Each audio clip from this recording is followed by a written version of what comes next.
Chapitre 2. L'année 1928.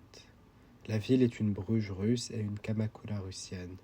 300 ans ont passé depuis que fut tué dans cette ville le dernier tsarévitch de la dynastie de Rurik. Le jour du meurtre, avec le tsarévitch, jouaient les enfants du boyar Touchkov, et la lignée des Touchkov est encore vivante à ce jour-d'aujourd'hui, comme les monastères, comme maintes et maintes lignées moins illustres. Terre antique de Russie, province russienne et haute volgienne, forêts, marécages, villages, moutiers, domaines et formant une chaîne, les villes de Tver, Ouglitch, Yaroslavl, Rostov-la-Grande. La ville est la Bruges monacale de la Russie des fiefs et des venelles dormant dans la camomille. Des monuments en pierre, des meurtres et des siècles. 200 verstes seulement de Moscou, mais il y en a 50 jusqu'au chemin de fer. Là croupissent les vestiges des manoirs et de l'acajou. Le conservateur du musée des antiquités russes y déambule en gibus, en Macfarlane et pantalon à carreaux. Il s'est laissé pousser des favoris à la Pouchkine.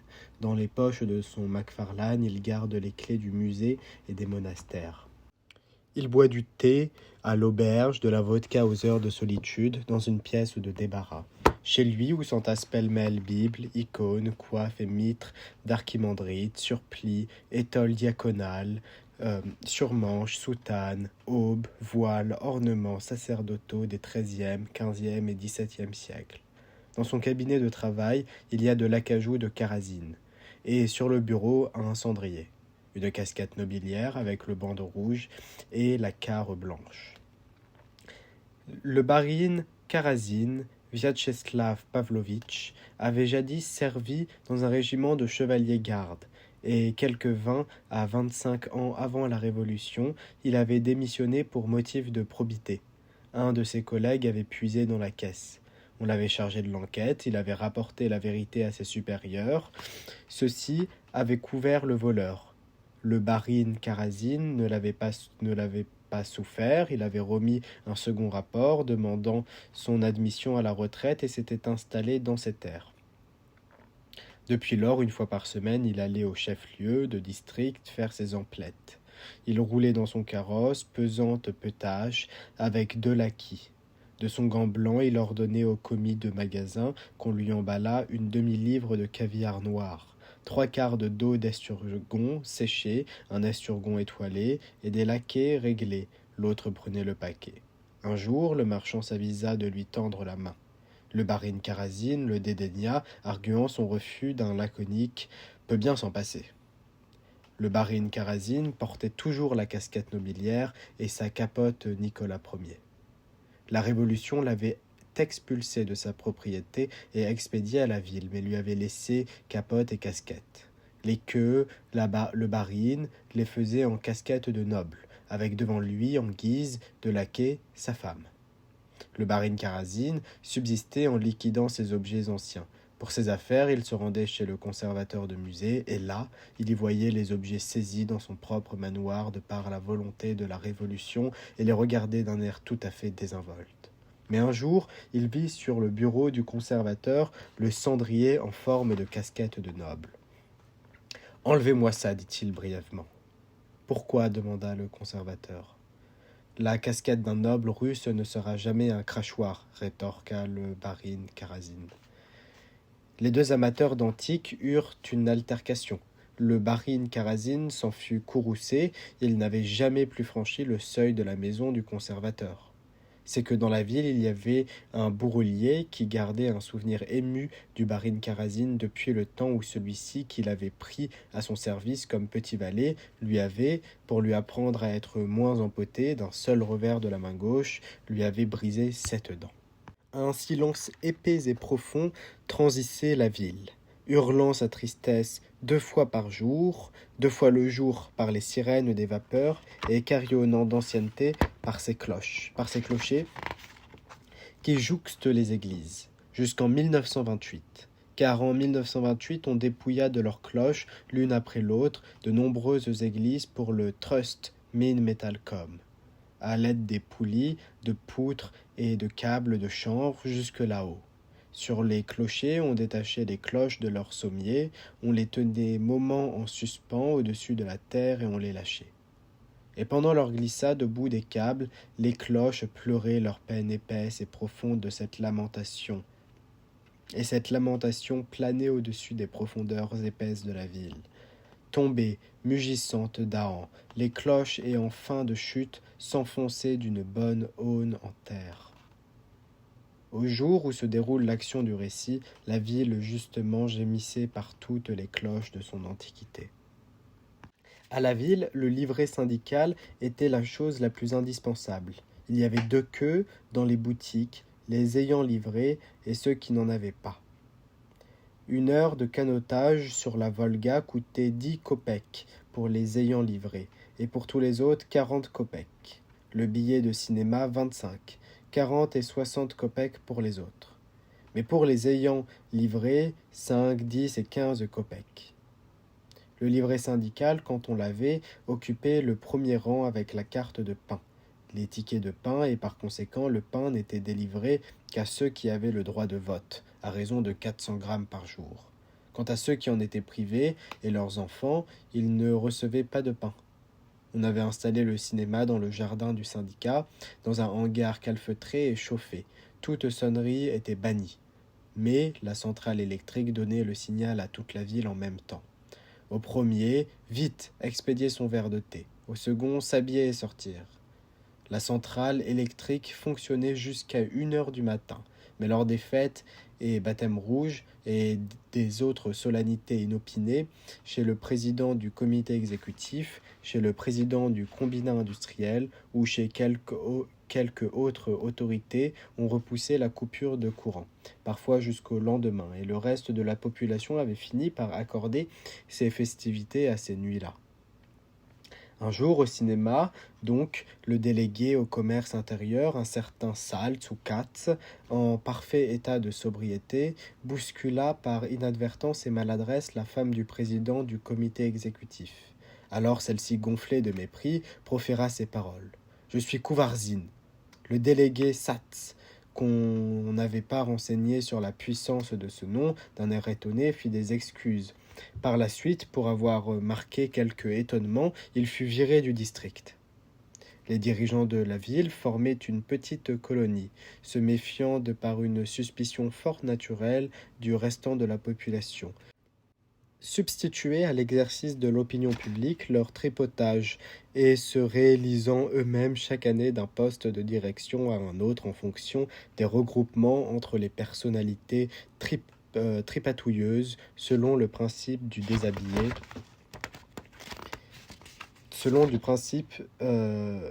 du déshabillé Pierre pour habiller Paul et vice-versa.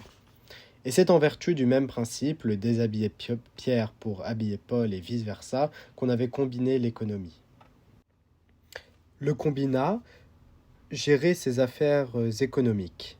Le combinat était né l'année où Ivan Ojogov, le héros du récit, rejoignit les rangs des emburloqués. Les membres directeurs du combinat étaient le président du comité exécutif, le mari de sa femme, Kouvarzine, le délégué de l'inspection ouvrière et paysanne, Presnourine, faisant office de président Nedosogouv.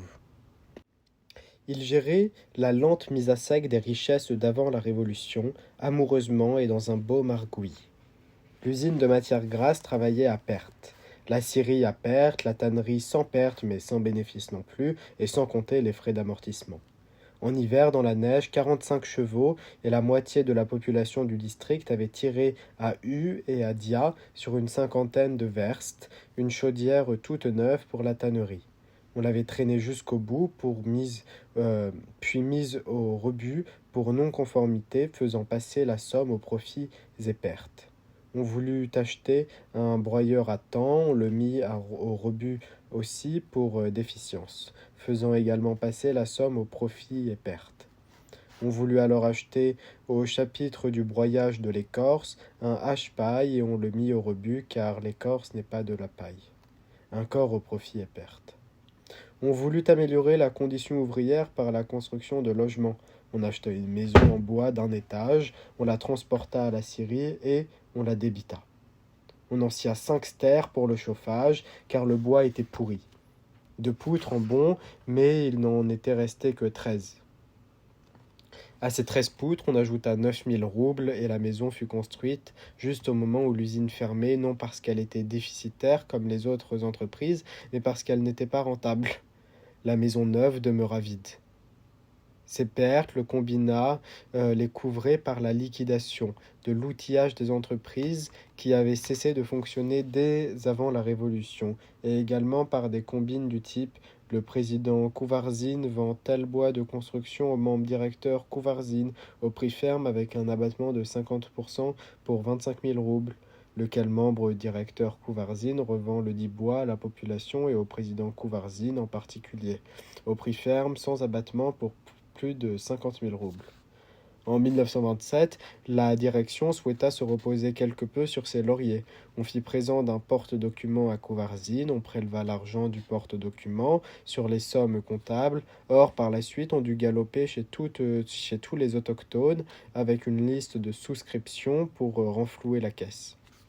En raison du confinement, de leurs intérêts et de leur vie qui s'écoulaient secrètement à l'écart du reste de la population, ces dirigeants ne présentent aucun intérêt pour notre récit. L'alcool ne se vendait pas dans cette ville que sous 2 espèces, la vodka et le vin de messe. Il n'en était point d'autre. On consommait beaucoup de vodka, du vin de messe aussi, quoique en moindre quantité, mais beaucoup quand même, en tant que sang du Christ, et pour la chaleur de la communion. Ne se vendaient comme cigarettes que des canons à 11 kopecks le paquet et des box à 14 kopecks. Il n'en était point d'autres. Pour la vodka, tout comme les cigarettes, il y avait 2 queues, celle des détenteurs de livrets et celle des autres. 2 fois par jour passaient les vapeurs fluviaux et au buffet on pouvait acheter des cigarettes Sappho, du Porto, de l'eau de vie de Sorbe.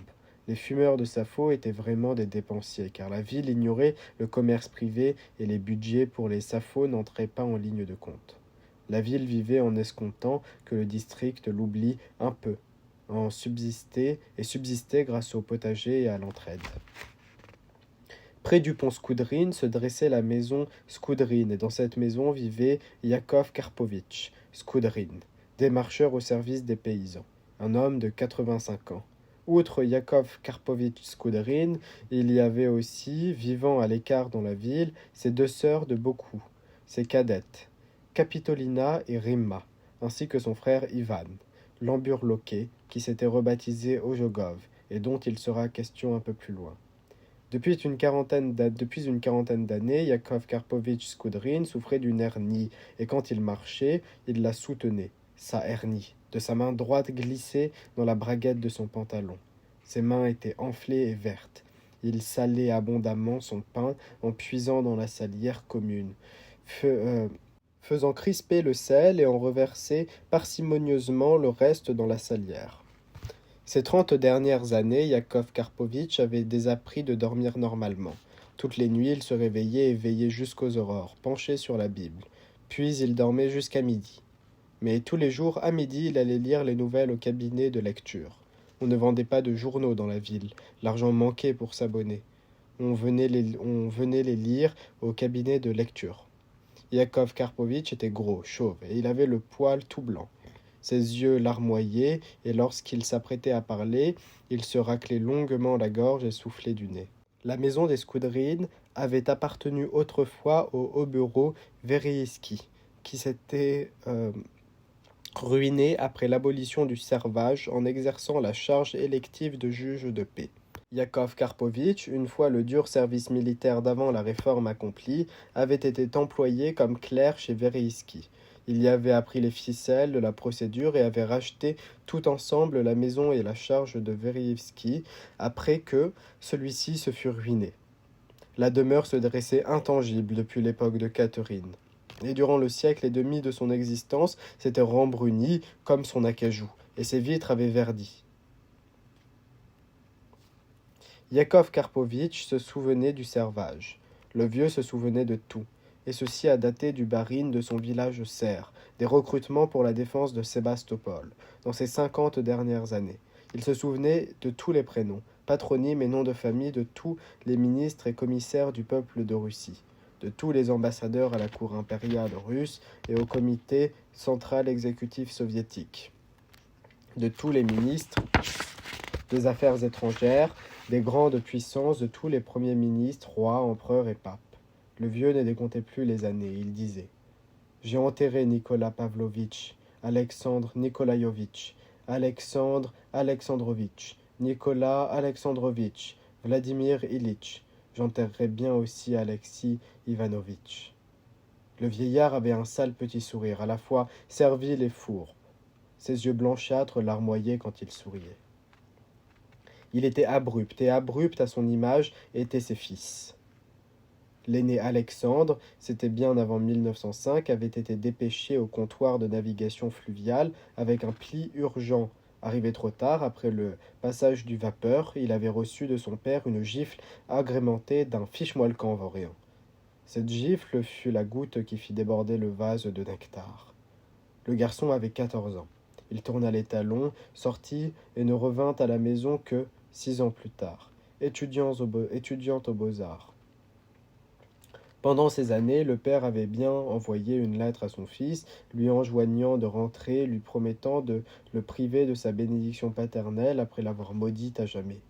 Sur la même lettre, juste au-dessous de la signature, le fils avait ajouté « Votre bénédiction, on s'en balance ». Et il avait retourné la lettre paternelle. Lorsqu'Alexandre, 6 ans après son départ, par une journée printanière et ensoleillée, entra dans le salon, le père alla à sa rencontre avec un petit sourire réjoui et la main levée pour le battre.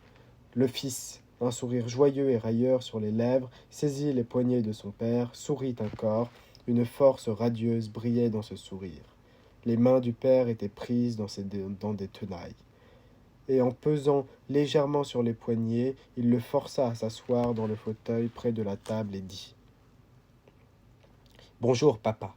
Ne vous dérangez donc pas pour moi, papa. Asseyez-vous donc, papa. » Le père se racla la gorge, ricana, souffla bruyamment du nez. Une bonté mauvaise glissa sur sa face et le vieux cria à sa femme.